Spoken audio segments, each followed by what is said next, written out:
బోమన కరుణాకర్ రెడ్డి చైర్మన్గా ఉన్నప్పుడు పరకామణిలో రవికుమార్ అనే వ్యక్తి తస్కరించిన డాలర్ల లెక్క బయటపడి కేసు అయ్యి రకరకాల విధాలుగా రూపాంతరం చెందింది. ఆ రవికుమార్ ఆస్తి సుమారు 100 కోట్ల రూపాయలు ఉంటుందని చెప్పి బోగట్ట. అలాగే రవికుమార్ దోపిడీకి సహకరించిన బోమన కరుణాకర్ రెడ్డి నుంచి సెక్యూరిటీ గార్డ్ వరకు ఎవరెవరు ఎంత కొట్టేశారో తెలియని పరిస్థితి. దాని మీద ఈ రోజు హైకోర్టులో విచారణ జరిగింది. హైకోర్టు సిఐడి చేత విచారణ చేయించమని చెప్పి ప్రభుత్వాన్ని ఆదేశించింది. అలాగే రవికుమార్ ఆస్తుల మీద ఏసీబీ కూడా విచారణ చేయాలంటూ అదే హైకోర్టు తీర్పులు ఇచ్చింది. ఒకే కేసు మీద 2 విచారణలు ఏంటి, ఏసీబీ ఏంటి, సిఐడి ఏంటి అన్న మీమాంసలో గందరగోళంలో ప్రజలు ఉన్నారు. ఒక కేసు మీద 2 విచారణలు ఎందుకు అడిగి తెలుసుకునే ప్రయత్నం చేద్దాం. వివరించడానికి మనతో పాటు సీనియర్ జర్నలిస్ట్ సత్యమూర్తి గారు ఉన్నారు. వారిని మరిన్ని సెషన్లు తీసుకుందాం. సార్ నమస్తే. నమస్కారం అండి. పరకామణి కేసులో ఇవాళ హైకోర్టు సిఐడి ఏర్పాటు చేయమంది, అలాగే ఏసీబీని కూడా విచారణ చేయమంది. సార్ ఒకే కేసులో 2 విచారణలు ఏంటో అర్థం కాక ప్రజలు భక్తులు కన్ఫ్యూజ్ అవుతున్నారు. దాన్ని ఎట్లా విశ్లేషిస్తారు సార్? అంటే ఇది ఇక్కడ కన్ఫ్యూజన్ ఏమి లేదు. It is very simple. అంటే నేను ఇట్లా ఎందుకు చెప్తున్నాను అంటే హైకోర్టు ఇచ్చిన ఆదేశాల్లో చాలా క్లియర్ కట్గా ఉన్న విషయం ఏంటి అంటే రవికుమారు పెద్ద జిఎం గారి మఠం ఎంప్లాయీ, టీటీడీ ఎంప్లాయీ కాదు, పెద్ద జిఎం గారి మఠం ఎంప్లాయీ అన్నమాట. అంటే ఉద్యోగస్తుడు కాబట్టి అతనికి సంబంధించిన వ్యక్తిగత ఆదాయము, దానికి ప్రపోర్షనేట్ ఆస్తులు, వీటి మీద విచారణ చేయాల్సిన బాధ్యత అవినీతి నిరోధక శాఖ మీద ఉంటుంది. అందుకని అంతవరకు ఆ కేసుని ఏసీబీగా అప్పగించారు. ఓవరాల్గా పరకామణికి సంబంధించిన విచారణ, దానికి సంబంధించిన దాన్ని సిఐడికి ఇచ్చారు. ఇది జరిగింది. ఇప్పుడు ఇక్కడ మనం రవికుమార్ అనే వ్యక్తిని, అంటే అతను చేసిన నేరాన్ని మనం విశ్లేషించుకుంటే ఈ రవికుమారు ఆస్తులు లేదు, ఆస్తుల్ని వెంకటేశ్వర స్వామికి తిరిగి ఇవ్వటం లేదు, ఈ రవికుమార్ని శిక్షించటం, ఇవి కాదు. ఇక్కడ ప్రధానమైన విషయాలు ఏంటి అంటే రవికుమార్ తన సొంతగా ఒక్కడే ఈ నేరానికి పాల్పడ్డాడా, అంత ధైర్యం అతనికి ఉంటుందా ఒకటి. రెండోది, ఈ నేరం ఎన్ని సంవత్సరాలుగా జరుగుతున్నది. అక్కడ మీకు తిరుపతిలో మనకి వ్యవస్థ మొత్తం ఎట్లా ఉంటుందో తెలుసు రామబ్రహ్మ గారు. పక్కడ్బందీ వ్యవస్థ ఉంటుంది మొత్తం. తిరుమల కొండ అంతా కూడా చాలా పక్కడ్బందీగా నిబంధనలు ఉంటాయి. ఆ నిబంధనలను తూచా తప్పకుండా అనుసరించాల్సిందే. 3 అంచెల పర్యవేక్షణ ప్రతి దాని మీద. అంటే అంత అద్భుతమైన పటిష్టమైన వ్యవస్థల్ని అప్పట్లో ఈవోలుగా పనిచేసిన వాళ్ళు, అంటే ముఖ్యంగా పివిఆర్కే ప్రసాద్ గారు, ఆయన దగ్గర నుంచి ఈ వ్యవస్థ ఒక్కొక్కటి ఏర్పాటు చేసుకుంటూ వచ్చాడు మహానుభావుడు పివిఆర్కే ప్రసాద్ గారు. అందుకని ఆయన ఇవే అడ్మినిస్ట్రేషన్లోనే కాదు, ఆగమశాస్త్రం ప్రకారం కైంకర్యాలు చేయటం విషయంలో కూడా ఆయన స్టాండర్డైజేషన్ చేసుకుంటూ వచ్చారు. అటువంటి వ్యవస్థలో నీకు రవికుమార్ లాంటి ఒక కింది స్థాయి ఉద్యోగి ఇంత పెద్ద నేరానికి పాల్పడటానికి అవకాశమే లేదు, unless people above him cooperates or orders to do so. అది ఒకరిద్దరు కాదు, ఆ 3 అంచెల పథకంలో ఉన్నాడు, అందరూ సహకారం ఉంటేనే. ఎగ్జాక్ట్లీ. అందుకని అది చెప్పటానికి నేను మీకు ఇంత వివరంగా చెప్తున్నది. అంటే అతను ఒక్కడే చేసిన నేరము కాదు, అతనికి చాలా మంది సహకరించారు. ఆ సహకరించిన వాళ్ళు కింది స్థాయి వ్యక్తులు సహకరించిన ప్రయోజనం లేదు, అతను నేరం చెయ్యలేడు, దొంగతనం చెయ్యలేడు. పై స్థాయి వ్యక్తులు సహకరించకపోతే లేదు, అతన్ని ఆదేశించకపోతే, అతనితోటి ఈ పని చేయించకపోతే ఈ నేరం జరగటానికి అవకాశమే లేదు, ఆస్కారమే లేదు. సీసీ కెమెరాలలో అంతా కూడా రికార్డ్ అయినా సరే సీసీటీవీ ఫుటేజీని తొక్కి పట్టిన వాళ్ళు ఎవరు? అతను పట్టుకున్న తర్వాత, ఒక అధికారి సతీష్ కుమార్ అనే అతను పట్టుకున్న వరకు ఒక కథ, పట్టుకున్న తర్వాత ఇంకొక కథ. అతను పట్టుకోవటానికి ముందు నేరం, అతను నేరాన్ని పట్టుకున్న తర్వాత జరిగింది లాలూచీ వ్యవహారం. 2 నేరాలే. ఒక ఇద్దరు వ్యక్తులు ఏదైనా ఒక డిస్ప్యూట్, ఒక సివిల్ డిస్ప్యూట్ ఏదైనా వస్తే వాళ్ళు కేసు ఫైట్ చేస్తూ ఉంటే ఆ కేసు ఎన్ని సంవత్సరాలకి తేలకపోతే లోక్ అదాలత్ దగ్గరికి వెళ్ళి అయ్యా మేము కాంప్రమైజ్ అవుతాము, మాకు ఆర్డర్ ఇప్పించండి అంటే లోక్ అదాలత్ ఇస్తుంది. లేదు, లోక్ అదాలత్ వాళ్ళే పిలుస్తారు, మేము పలానా క్యాంపు పెడుతున్నాము, మీ కేసు ఇప్పటికే 10, 20 ఏళ్ళు 30 ఏళ్ళు అయింది, అది తేలదు సావదు, మీరు రండి జడ్జి గారి ముందర కాంప్రమైజ్ అయిపోండి అని చెప్తారు, ఇన్ఫర్మేషన్ ఇస్తారు. లేకపోతే మోటార్ వెహికల్ యాక్ట్ ప్రకారం పెట్టే కేసుల్లో ఎంతకాలం తిరుగుతామయ్యా, నువ్వు తిరుగుతావు నేను తిరుగుతావు, ఇద్దరికి ప్రయోజనం లేదు, ఏదో ఒక సెటిల్మెంట్ చేసుకుందామయ్యా అని చెప్పి ఆ ఎక్యూజ్డ్, డిసీజ్డ్, వాళ్ళకి సంబంధించిన కుటుంబ సభ్యులు వెళ్ళి రాజీ చేసుకుంటారు. ఇంకా కొన్ని కేసులు ఆలుమగల్ కేసులు లేకపోతే ఇటువంటి కేసులు లోక్ అదాలత్లో సెట్ చేసుకోవడానికి వీలుంటుంది. మామూలు కేసులు అయితే ఇదో దొంగతనం కేసే కాదు రామబ్రహ్మ గారు. ఇక్కడ అంటే సింపుల్ దొంగతనం కాదు, డబ్బులు తస్కరించిన రవికుమారు కొట్టేసింది వెంకటేశ్వర డబ్బులు, ఎవరో వ్యక్తుల డబ్బులు కాదు, దేవుడి డబ్బులు. వాటిని పట్టుకున్న వ్యక్తి అతను వెంకటేశ్వర స్వామి దగ్గర పనిచేస్తూ జీతం తీసుకుంటున్న వ్యక్తి.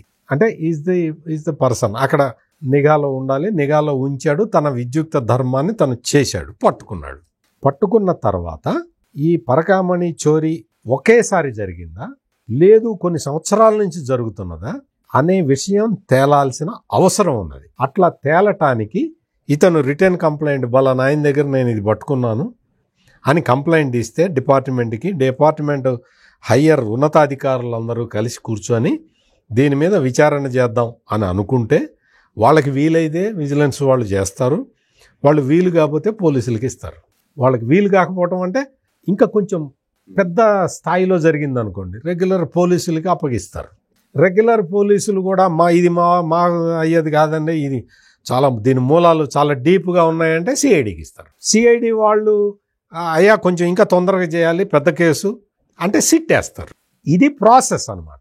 నువ్వు ఈ ప్రాసెస్ అంతా వదిలేసి డబ్బులు నీవి కాదు, పట్టుకున్నావు, నువ్వు పట్టుకున్న తర్వాత ఆ డబ్బులు వెంకటేశ్వర డబ్బులు కాబట్టి అవి పోయినాయి, ఎన్ని రోజుల నుంచి పోతున్నాయి అనేది నువ్వు నిర్ధారించాల్సిన బాధ్యత ఉన్న అధికారులు అనధికారులు అప్పటి నామినేటెడ్ పదవుల్లో ఉన్న వాళ్ళు వీళ్ళందరూ కూడా ఆ దిశగా కేసుని నడిపించకుండా వాళ్ళు ఏం చేశారు అంటే వీళ్ళని తీసుకెళ్లి లోక్ అదాలత్లో కూర్చోబెట్టి ఎవరు పట్టుకున్న ఆయన కొట్టేసిన ఆయన అంటే వీళ్ళ సొమ్మ వాళ్ళ సొమ్మ ఎవరి సొమ్ము?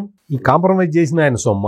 కాంప్రమైజ్ ఎందుకు చేసావు, ఎట్లా చేసావు, అసలు ఈ ఐడియా నీకు ఎట్లా వచ్చింది, ఎవరు చేయమని చెప్పారు, నువ్వు కాంప్రమైజ్ కావటానికి గల కారణాలు ఏంటి, అసలు నువ్వు కాంప్రమైజ్ అయ్యేదేంటి? వెంకటేశ్వర డబ్బులు కొట్టేస్తే నువ్వు కాంప్రమైజ్ కావటానికి నువ్వెవడివి? ఇవి సాధారణ భక్తులు అడిగే ప్రశ్నలు. ఈ కాంప్రమైజ్ ఫార్ములాని బయటికి అంటే దీన్ని తీసుకొచ్చింది ఎవరు, ఎందుకు తీసుకొచ్చారు? తీసుకొచ్చిన తర్వాత ఇంకొక విచిత్రం ఏంటి అంటే కాంప్రమైజ్ అయిపోయాం, ఆయనకున్న ఆస్తులన్నీ వెంకటేశ్వర స్వామికి రాయించాము అని భూమన కరుణాకర్ రెడ్డి చెప్తున్నాడు.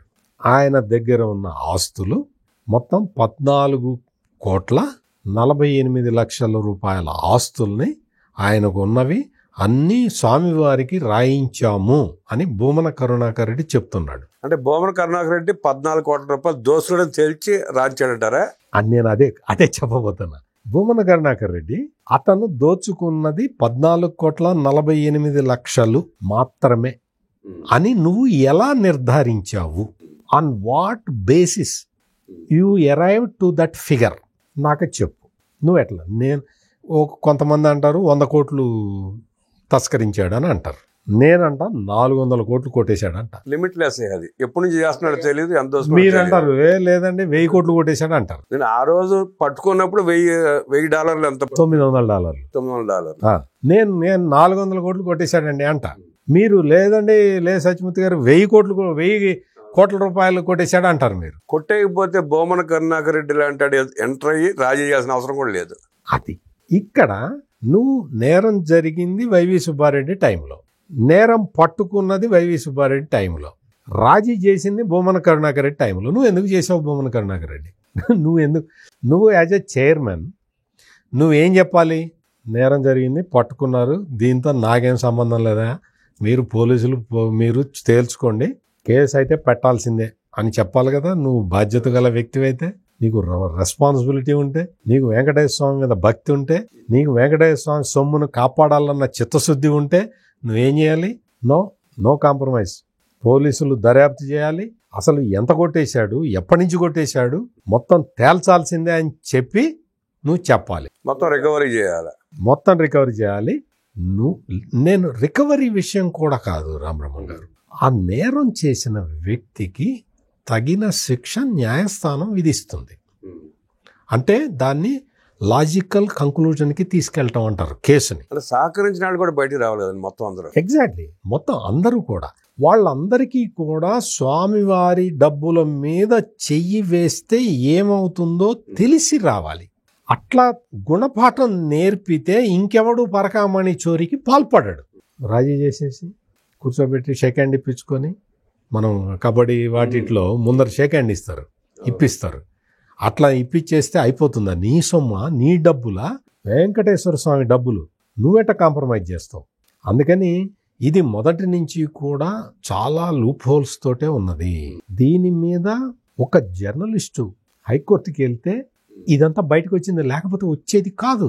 లోక్ అదాలత్ రాజీ అయిపోయిన తర్వాత జర్నలిస్టులు అయితే బయటపడింది. మళ్ళీ ఒక జర్నలిస్టు స్వామివారికి ఇది అపచారం, తప్పు, ఇది ఇట్లా జరగకూడదు అని భావించి కోర్టుకి వెళ్తే, అదేంటయ్యా ఇది థెఫ్ట్ కేసు కదా, లోక్ అదాలత్లో ఎట్లా సెటిల్ చేసుకుంటారు, నో దీన్ని రీఓపెన్ చేయండి అని చెప్పారు. అంటే ఎంత దురదృష్టకరమైన పరిస్థితుల్లో మనం ఉన్నామో ఆలోచించండి. వెంకటేశ్వర స్వామి డబ్బులు, ఆ డబ్బులు అసలు కొట్టేయకూడదు, కొట్టేసిన వ్యక్తిని కూడా కాంప్రమైజ్ చేసి మీరు వెళ్ళిపోతున్నారు, మీదోని మీరు తలంచుకొని వెళ్ళిపోతున్నారు అంటే, మీరు నమ్మే మతానికి, మీరు నమ్మే దేవుడికి ఇటువంటి పని చేస్తే మీరు ఊరుకుంటారా? హిందూ దేవుళ్ళు కాబట్టి, హిందూ దేవాలయాలు కాబట్టి, హిందువులు ఎవరు అడగరు కాబట్టి, మీకు 40% ఓట్ల బ్యాంకు హిందువుల్లోనే ఉన్నాయి కాబట్టి మీరు ఏమైనా చేస్తారా? అంటే ఏమైనా చేయొచ్చు అంటే, హిందువులు అయితే కులాలుగా విడదీసి, ప్రాంతాలుగా విడదీసి రాజకీయ పబ్బం గడుపుకోవచ్చు, దోసుకోవచ్చు అనే ఉద్దేశంతో మొదలుపెట్టారు. ఆ ఉద్దేశం తప్ప నీకు ఏమాత్రం వెంకటేశ్వర స్వామి మీద భక్తి ఉందా, భయం ఉందా? వెంకటేశ్వర స్వామి ఏం చేస్తాడో నీకు తెలీదా? ధర్మారెడ్డిని అడుగు, చెప్తాడు. ఒకసారి ధర్మారెడ్డిని అడుగు, వెంకటేశ్వర స్వామి నీకు ఏం చేశాడు ధర్మారెడ్డి. ఆ సమయంలో ధర్మారెడ్డి గారు ఈవో అనుకుంటు కదా. ఎగ్జాక్ట్. ఆయన ఎట్లా ఒప్పుకున్నాడు? నేను అదే చెప్తున్నది. ఇవన్నీ కూడా బయటికి రావాల్సిన అవసరం ఉన్నది. బయటికి రాకుండా కప్పి పెట్టడం, రాజీ చేసుకోవటం అనేది కుదరదు. ఇప్పుడు ఒక అవకాశం వచ్చింది, కోర్టు తీర్పుతోటి ఈ పాపం బద్దలవ్వటానికి రూట్ ఏర్పడ్డది. ఇప్పుడు ఏసీబీ వాళ్ళ ఆస్తులు ఇవన్నీ చేయటంతో పాటు మీకు ఇంకో విషయం చెప్పటం మర్చిపోయా. ఇంకో విషయం చెప్పమంటారా? ఈ కేసులో వైవి సుబ్బారెడ్డి, ధర్మారెడ్డి, భూమన కరుణాకర్ రెడ్డి వీళ్ళే కాదు, ఒక సీనియర్ పోలీస్ ఆఫీసర్ ఉన్నాడు ఇన్వాల్వ్మెంట్. అతని దగ్గర నుంచి ఆస్తులు రాయించుకున్న వాళ్ళల్లో ఒక పోలీస్ ఆఫీసర్ కూడా ఉన్నాడు అనేది నిజంగా నేనైతే ఎంతో బాధతో చెప్తున్నా. తీసుకున్న ఆయనకి ఎంత ఆనందంగా ఉందో నాకు తెలియదు, కానీ అందుకనే ఈ కేసుని హషప్ చేశారు. ఒక పోలీసు ఉన్నతాధికారి కూడా ఇందులో ఉన్నాడు కాబట్టే పోలీసులు దీన్ని హషప్ చేశారు. అంటే కాంప్రమైజ్ అవుదామని ప్రతిపాదన చేసింది పొలిటికల్ అడ్మినిస్ట్రేషన్ నుంచి అయినా పోలీసుల సహకారం కూడా దీనికి ఉంది. అందుకనే హైకోర్టు ఇవాళ ఇచ్చిన ఆదేశాల్లో ఒక విషయం చాలా స్పష్టంగా చెప్పింది. డిఐజీ స్థాయి అధికారి విచారణ జరపాలి అని పెట్టింది, క్లాజ్ పెట్టింది. మీరు గమనించే ఉంటారు. ఎందుకు అనుకున్నారు? అక్కడ పోలీసుల ప్రమేయం కూడా ఈ కేసులో ఉన్నది అని కోర్టు కూడా ఒక భావనకి వచ్చి ఉండకపోతే ఆ క్లాజ్ పెట్టరు. ఏది ఏమైనా రామబ్రహ్మం గారు, వెంకటేశ్వర స్వామి కలియుగ దైవం. ఆయన నేను ఉన్నాను అని పదే చెబుతూనే ఉంటాడు. విచిత్రం ఏంటంటే వెంకటేశ్వర స్వామికి కూడా నేను ఉన్నాను అని నిరూపించుకోవాల్సిన పరిస్థితి ఉన్నది. ఆయనే నేనున్నానయ్యా, నేను భక్తుల్ని కాపాడుతాను అని చెప్పటమే కాదు, నేను నేరం చేసిన వాడిని శిక్షిస్తాను అని అది కూడా ఆయన చెప్పుకోవాల్సిన దుస్థితి అయితే ప్రస్తుతం ఉన్నది. సార్, దీని అంతటి కారణం టీటీడీలో అన్ని మతస్థుల పాలన చేయడం, అన్ని మతస్థుల వ్యవహారాలు పెరగటం అక్కడ లేదు, రాష్ట్రం అన్ని మతస్థుల చేతిలోకి వెళ్ళి వాళ్ళ ద్వారా ఈ రకమైన దోపిడీకి ప్రేరేపితం అవటం ఇదే జరుగుతుందంటారా? దానివల్ల ఇలా జరిగిందంటారా? మీరు చెప్పినవన్నీ కారణాలే. మీకు వెంకటేశ్వర స్వామి అంటే భక్తి ఉండాలి. భక్తి లేదు, భయం అన్నా ఉండాలి. నీకు భక్తి భయము లేకపోతే ఏమొస్తుంది? బరి తెగింపు వస్తుంది. దాని ఫలితమే ఇది. పరకామణిలో చోరీ చేయటం అంటే డైరెక్ట్గా వెంకటేశ్వర స్వామి జేబులో డబ్బులు కొట్టేయటం. అంత పని ఎవరైనా చేయగలుగుతారా? భూమన కరుణాకర్ రెడ్డి స్పష్టంగా చెప్పాడు సార్, నా మనుషులు 2000 మంది ఉన్నారు అన్నాడు. అంటే వ్యవస్థలు అన్నింటిలో సెట్ చేసి పెట్టుకున్నాడు అక్కడ. అవును, అది స్పష్టంగా కనపడతా ఉంది. చాలా చాలా స్పష్టంగా కనపడుతూ ఉన్నది. చాలా అందుకనే అతనికి కూడా అర్థమైంది. నిన్న మొన్నటి వరకు గోవధ గోవధ గోవధ అని చెప్పిన వ్యక్తి ఒక 2 రోజుల నుంచి నేను గోవధ అనలేదు, గో వ్యధ అన్నాను అంటున్నాడు. అంటే కొంచెం అర్థమైంది, తత్వం బోధపడ్డది. ఇటువంటి అంటే ఈ వ్యక్తులందరూ కూడా ఏంటి అంటే, నేను చెప్పా కదా, ఇది నిజంగా కలియుగ దైవానికే నేను ఉన్నాను అని నిరూపించుకోవాల్సిన ఒక దుస్థితిని వీళ్ళందరూ క్రియేట్ చేస్తూ ఉన్నారు. అది దొంగల ముందు నిరూపించుకోవాల్సిన పరిస్థితి వస్తూ ఉన్నది. ఏది ఏమైనా మీకు వెంకటేశ్వర స్వామి ఉన్నాడు అనేది మాత్రం ప్రూవ్ అవుతుంది. రామబ్రహ్మం గారు ఎప్పటికప్పుడు నిరూపిస్తూనే ఉన్నాడు, నిరూపిస్తాడు కూడా. దొంగలు మాత్రం బయటపడటం ఖాయం. నిన్న కూడా మాజీ ఐఏఎస్లు ఐపీఎస్లు జడ్జెస్ వక్తల సభ ఒకటి జరిగింది సార్, ఇదే పరకామణి మీద. ఆ సభలో పుట్టిటి బోర్డు మెంబర్ భానుప్రకాష్ రెడ్డి పరకామణి నా ప్రాణానికి హాని అంటూ కన్నీరు పెట్టున్నాడు. ఆయన అంటే అధికారంలో ఉన్న వ్యక్తి, బోర్డు మెంబరు, ఆయన కూడా బెదిరింపులకు భయపడే పరిస్థితి తీసుకొచ్చారంటే వాళ్ళ పేర్లు మళ్ళీ బయట పెట్టట్లే. ఆయన భానుప్రకాష్ రెడ్డి ప్రాణాలకి తెగించి ఈ విషయాన్ని జగన్మోహన్ రెడ్డి ముఖ్యమంత్రిగా ఉన్న టైంలోనే బయటపెట్టాడు. మామూలు అంటే భానుప్రకాష్ రెడ్డి మామూలు పోరాటం కాదు చేసింది టీటీడీ మీద, పరకామణిలో జరుగుతున్న అన్యాయాల మీద చేస్తున్నాడు. పరకామణి చోరీ మీద ప్రాణాలకి తెగించి పోరాడుతూ ఉన్నాడు. అంటే మామూలుగా అయితే ప్రాణాలకి భయపడి, ప్రాణం మీద ఆశతోటి చాలా మంది ఫైట్ మధ్యలో వదిలేస్తారు. కానీ we must appreciate Bhanuprakash Reddy commitment తోటి, నేను స్వామివారి సేవకుణ్ణి అనే భావనతోటి అతను చాలా పట్టుబట్టి ఈ కార్యక్రమాన్ని ముందరికి తీసుకెళ్తున్నాడు. అతను జగన్మోహన్ రెడ్డి ముఖ్యమంత్రిగా ఉన్న సమయంలోనే, అంటే వీళ్ళందరూ కూడా హేమాహేమీలు, దిగ్గజాలు, వీళ్ళందరూ కూడా అధికారంలో ఉన్న సమయంలోనే వీళ్ళే తిరుమల తిరుపతి దేవస్థానాన్ని గుప్పిట్లో బిగించి కూర్చున్న సమయంలోనే భాను వాయిస్ వినిపించాడు. మనం అందుకని భానుప్రకాష్ రెడ్డి ఏమాత్రం ధైర్యం కోల్పోవాల్సిన అవసరం లేదు. నేను ఈ సందర్భంగా రాష్ట్ర ప్రభుత్వానికి నేను చేసే విజ్ఞప్తి ఏంటంటే, భానుకి సెక్యూరిటీ పెంచాలి. సెక్యూరిటీ ఇప్పటివరకు లేకపోతే ఇవ్వాలి, ఉంటే ఇంకా పెంచాలి. అతనికి సంబంధించిన ఈ థ్రెటనింగ్ ఎవరి దగ్గర నుంచి వచ్చింది ఏంటి అనే దాని మీద కూడా ఒక విచారణ జరపాలి, భానుని కాపాడుకోవాలి. అసలు ఆయన్ని థ్రెటనింగ్ చేయడంతో పాటు ఈ సమావేశం ఏర్పాటులో కీలక పాత్ర వహించిన ఎల్వి సుబ్రహ్మణ్యం గారికి కూడా బెదిరింపు కాల్సి వచ్చినాయంట. మీరు సమావేశం ఏర్పాటు చేయొద్దు, చేస్తే మర్యాదగా మంచిగా ఉండదని చెప్పి.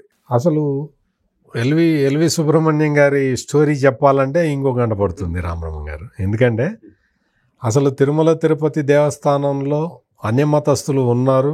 వాళ్ళు అప్పుడు ఆయన ఒక 22 మందిని గుర్తించాడు. ఈ 22 మందిని తీసేయి జగన్మోహన్ రెడ్డి అని ఆయన చీఫ్ సెక్రటరీగా ఉండి ఆయన చెబితే, ఆయన తీసేసే ప్రక్రియ ప్రారంభిస్తే జగన్మోహన్ రెడ్డి ఆయన్ని తీసేశాడు. అందుకని ఎల్వి సుబ్రహ్మణ్యం ఆయన టీటీడీ ఈఓగా ఉన్నప్పుడు ఆయన చేసిన మార్పులు, ఆయన చేసిన సేవలు, ఆయన తీసుకొచ్చిన మార్పుల అంటే పటిష్టమైన యంత్రాంగానికి నేను ఫస్ట్ పివిఆర్కే ప్రసాద్ గారి పేరు ఎట్లా చెప్పానో, చాలామంది ఈఓలు ఉన్నారు. అందులో ఎల్వి సుబ్రహ్మణ్యం కూడా ఒకరు. ఈయన కూడా చాలా సంస్కరణలు తీసుకొచ్చారు. ఎల్వి సుబ్రహ్మణ్యం గారు ఆయన టీటీడీ ఈఓగా ఉన్నప్పుడు చాలామంది ఉంటారు కదా, ఈ అన్యమతస్థుల మీద ఆయన ఇప్పుడే కాదు ఎప్పటి నుంచో పోరాటం చేస్తూ ఉంటే ఆయన మీద కొన్ని యూనియన్ వ్యక్తులు, అంటే అన్యమతస్థుల ప్రాబల్యంలో ఉన్న తిరుమల తిరుపతి దేవస్థానాల ఉద్యోగస్తుల సంఘాల వాళ్ళు, నాయకులు చాలా ప్రజలు తీసుకొచ్చారు ఆయన మీద, మామూలు ఒత్తిడి తేల. ఆయన వాటన్నిటినీ తట్టుకొని నిలబడ్డాడు, వాళ్ళకి సమాధానం చెప్పాడు, తన చిత్తశుద్ధిని నిరూపించుకొని ముందరికి వెళ్ళాడు. సరే, 2019 ఎన్నికల సమయంలో వివేకానంద రెడ్డిని ఎలా అయితే చంపారు, ప్రీ ప్లాన్డ్ కోల్డ్ మర్డర్ కదా అది, దానికి పెద్ద స్కెచ్ చేసి ఉంటారు.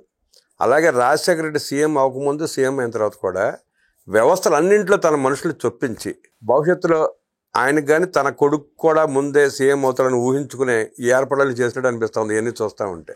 అంటే కొడుకు గురించి ఆలోచించాడని నేను అనుకోను, తన గురించి ఆలోచన తన చేస్తుంటారు. గురించి ఆలోచించుకొని మొత్తాన్ని వ్యవస్థల్ని చేసి ఉంటాడు. కొడుకు మీద ఆయనకి ఎప్పుడు సదభిప్రాయం లేదు. అందుకనే ఆయన ముఖ్యమంత్రిగా ఉన్నప్పుడు నువ్వు హైదరాబాద్ రావడానికి వీల్లేదని చెప్పి అవుట్ ఆఫ్ హైదరాబాదే ఉంచాడు. అవుట్ ఆఫ్ హైదరాబాద్ నుంచి దోచిపెట్టింది మొత్తం కొడుకు ఇచ్చాడుగా. అంటే బహుశా తనకి చెడ్డ పేరు రాకుండా చూసుకోవడానికి అట్లా అంటే చెప్పి ఉండొచ్చు. ఏది ఏమైనా కానీ అతను ముఖ్యమంత్రిగా ఉన్నంత కాలం జగన్మోహన్ రెడ్డిని మాత్రం హైదరాబాద్ రానివ్వాలి. రాలేదు, బెంగళూరులో పెట్టి నాటకాలు ఆడారు. అది జరిగి ఉండొచ్చు.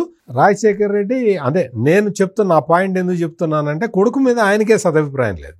అందుకని మనం అంత లాంగ్ టర్మ్ ప్లాన్ వేసాడు రాజశేఖర రెడ్డి అని మనం చెప్పలేం, కానీ ఆయన కోసం ఆయన వేసుకొని ఉంటాడు. వ్యవస్థలో ఎంతమంది చొప్పించాడంటే మామూలు విషయం ఏం కాదు. సో అందుకని ఏంటి అంటే ఇప్పుడు నా బాధల్లా ఏంటి అంటే, వెంకటేశ్వర స్వామిని దోచుకుంటే ఎట్లా, తప్పు కదా. నువ్వు ల్యాండ్లు దోచుకో, లేకపోతే అది దోచుకో, ఇది దోచుకో, వెంకటేశ్వర స్వామిని దోచుకోవటం తప్పు కదా. కనీసం పాపభీతి కూడా లేదా? అంటే హిందువులుగా మనకు బాధ అనిపిస్తుంది, ఆవేదన కలుగుతుంది అని కలుగుతుంది సార్. వాళ్ళకి లేదు, ఆ భయం ఎందుకు ఉంటుంది వాళ్ళకి? మన ప్రశ్న అదే. నువ్వు మరీ అంత బరి తెగించి వెంకటేశ్వర స్వామి డబ్బులు, పరకామణి డబ్బులు కూడా నువ్వేదో లడ్డూలో కల్తీ చేసావు, అది చేసావు, ఇది చేసావు అని చాలా వచ్చినాయి కదా. స్వామి కాదు విగ్రహం చెప్తూ కొట్టిన పాపం లేదన్న వ్యక్తిని తీసుకెళ్లి చైర్మన్ చేసిన, ప్రశ్నించని, మళ్ళీ అధికారం చెప్పిన ప్రజలకు ఉండాలి, కానీ బుద్ధి జ్ఞానం అనేది వాళ్ళకి ఎందుకు ఉంటుంది? అంటే ప్రజలు ఇవన్నీ కూడా ఏంటి, ఎక్కడ అంటే డెమోక్రసీలో ప్రజలు తీసుకునే నిర్ణయాన్ని తప్పుపట్టాల్సిన అవసరం లేదు. మీకు అధికారంలోకి వచ్చిన తర్వాత బాధ్యతగా ఉండాల్సిన వ్యక్తులు బాధ్యతగా ఉండకపోవటం వల్ల వచ్చే దుష్ఫలితాలు ఇవన్నీ. ఈ దుష్ఫలితాలు 2004 నుంచి చూస్తా ఉన్నారు కదా సార్ ప్రజలు, మళ్ళీ ఆయన అప్పు చెప్పారుగా. కానీ ఏంటి అంటే వాళ్ళు వాళ్ళ ఒక నిర్ణయం వాళ్ళు ఎందుకు తీసుకుంటారు అంటే ఒక వ్యక్తి మీద నమ్మకంతో తీసుకుంటారు. ఆ నమ్మకాన్ని నిలబెట్టుకుంటాడా, ఒమ్ము చేస్తాడా అనేది ఆ వ్యక్తి మీద ఆధారపడి ఉంటుంది. జగన్మోహన్ రెడ్డి విషయంలో ప్రజల నమ్మకాన్ని బజార్లో పెట్టి తాకట్టు పెట్టాడు, బజార్లో నిలువుగా అమ్మేశాడు. వాళ్ళకున్న అవకాశం అడ్వాంటేజ్ అంటే కులాలుగా, మతాలుగా విడదీసి, ప్రాంతాలకు విడదీసి ఒక వర్గం తయారు చేసుకున్నారు. వాళ్ళు మంచి చేసినా, చెడు చేసినా. అందుకని వాళ్ళకి ఏంటి అంటే మేమే మోనార్కులం అనే పరిస్థితుల్లో వాళ్ళు పరిపాలించారు. అందుకనే దాని పర్యవసానమే ఇప్పుడు కనపడుతూ ఉన్నది. ఎన్ని రాజకీయాలు చేసినా, ఏం చేసినా, వెంకటేశ్వర స్వామి హుండీని దోచుకున్న వ్యక్తుల్ని ఆ స్వామి వారు వదిలిపెట్టని, వ్యవస్థలో టైంపాస్ చేసినా ఆ స్వామి వారికి కఠిన శిక్ష వేస్తారంటూ విశ్లేషించిన సత్యమూర్తి గారికి ధన్యవాదాలు తెలియజేస్తున్నాను.